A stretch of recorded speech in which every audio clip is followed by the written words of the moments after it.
Assalamualaikum warahmatullahi wabarakatuh. Selamat sore ya untuk kawan-kawan semuanya. Salam sejahtera selalu tentunya buat kita nih ya. Semoga kesempatan kali ini kita dan ternak-ternak kita senantiasa diberi kesehatan dan juga kelancaran. Nah, langsung saja nih ya kawan-kawan. Sebelum kita memberikan proses makan sore pada endok-endok kita, terlebih dahulu kita mengambil pakan alternatif, yaitu kita menggunakan Azula ya, yang mana Azula ini memang sengaja kita budidayakan sendiri. Nah, untuk sore kali ini ya, nanti kita akan coba menjawab ini pertanyaan dari kebanyakan rekan mengenai bagaimana cara agar untuk pakan endok itu bisa menjadi hemat dan tentunya juga tetap berkualitas. Nah, akan kami jawab ya sesuai dengan apa yang kami lakukan. Pertama-tama ya yang kita lakukan adalah kita harus pandai-pandai untuk memanajemen masalah pakan ini. Kita kolaborasikan ya antara pakan pabrikan dengan yang namanya pakan alternatif. Kebetulan di kandang kami ya sudah sering kita sampaikan kita menggunakan Azula. Kemudian untuk langsung pakan yang kita berikan ya tetap sama ya kawan-kawan. Kita menggunakan ada kartul halus, jagung giling, dan juga konsentrat itik petelur. Nah, untuk penggunaan konsentrat petelur ini ya memang sengaja sebelum kita berikan pada endok-endok itu ya, kita memang mencampurkan konsentrat itu dengan air. Nah, dari air itu tadi ya yang sudah kita rendam dengan konsentrat itu, kita gunakan untuk mengaduk pakan. Tujuannya agar untuk kandungan konsentrat itu ya bisa semaksimal mungkin meresap ke dalam pakan kita. Kemudian juga kita menggunakan tadi ya pakan alternatif, yang mana untuk komposisinya atau takarannya ya cukup kita menggunakan kurang lebih sekitar 40% dari total pakan yang kita berikan.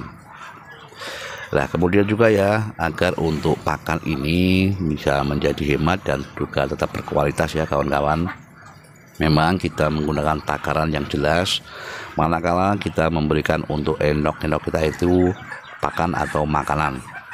Dikarenakan apa ya, yang jelas untuk endok ini kalau kita tidak mempunyai takaran yang pasti ya atau yang jelas, dikasih pakan berapapun akan tetap habis. Tapi yang perlu diingat ya untuk kawan-kawan semuanya, untuk masalah mengolaborasikan ya antara pakan alternatif dengan pakan pabrikan ini, kita harus betul-betul pandai untuk bisa menghitung untuk nilai kadar proteinnya. Nah, kalau di kandang kami ini ya kawan-kawan, selain kita menggunakan takaran 1 on per ekor per hari, kita pun juga harus menghitung untuk nilai kadar protein pakan yang kita berikan. Nah, kemudian juga untuk kawan-kawan semuanya ini ya, agar untuk pakan itu bisa menjadi hemat, berikanlah pakan yang betul-betul berkualitas. Dalam artian pakan yang memang dibutuhkan oleh tubuh endok-endok kita ini. Nah, apabila untuk nutrisi ya dari pakan tersebut betul-betul maksimal, semakin bagus untuk nilai pakan yang kita berikan, dan juga akan lebih sedikit pakan yang dimakan oleh endok-endok kita ini. Nah, ini dikarenakan apa ya? Dikarenakan untuk endok itu apabila nilai nutrisi dari pakan tersebut bagus, tentunya dengan makan sedikit dia akan cepat menjadi kenyang. Nah, hal ini yang jarang sekali ya diketahui oleh rekan-rekan kita, dikarenakan memang sudah mempunyai pandangan ya atau mindset bahwasanya endok itu pakannya boros atau banyak. Nah, kalau kita tidak bisa mengondisikan ya dengan pakan tersebut, tentunya di dalam menekuni usaha ternak endok itu akan menjadi atau menyebabkan kerugian. Makanya sudah saya sampaikan juga ya, silakan untuk rekan-rekan semuanya itu bisa mengolaborasikan antara pakan pabrikan dengan pakan alternatif. Yang terpenting ya, pakan alternatif yang kita berikan itu memang betul-betul pakan yang mempunyai nilai nutrisi yang bagus untuk tubuh endok. Apalagi kalau kita peternak endok pembibitan seperti kita ini ya, masalah langsung pakan itu memang betul-betul harus kita perhatikan. Hal ini tentunya terkait dengan masalah produksi telur ya kawan-kawan. Apabila kita memberikan pakan itu tidak sesuai atau tidak bagus ya, tentunya nanti akan berimbas dengan jumlah produksi telur yang dihasilkan.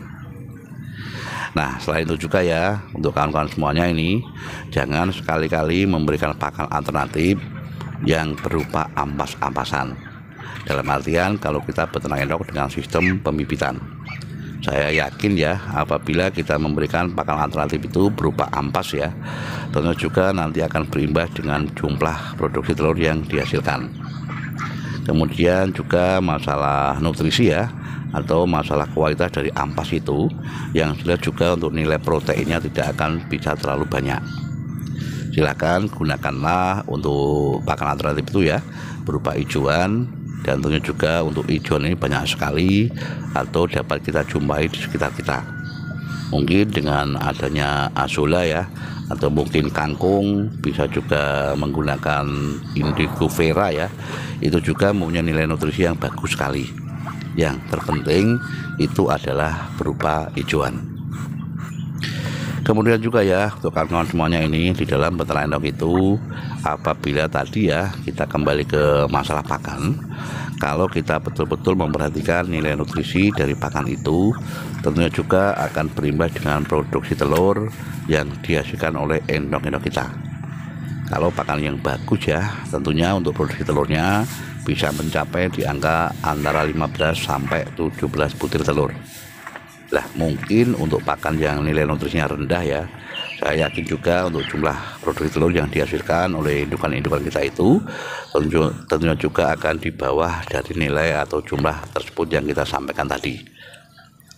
Kemudian juga imbas dari pemberian pakan yang bagus ya, tentunya juga akan mempunyai imbas yang positif terhadap masalah daya tahan tubuh dari endok-endok kita ini.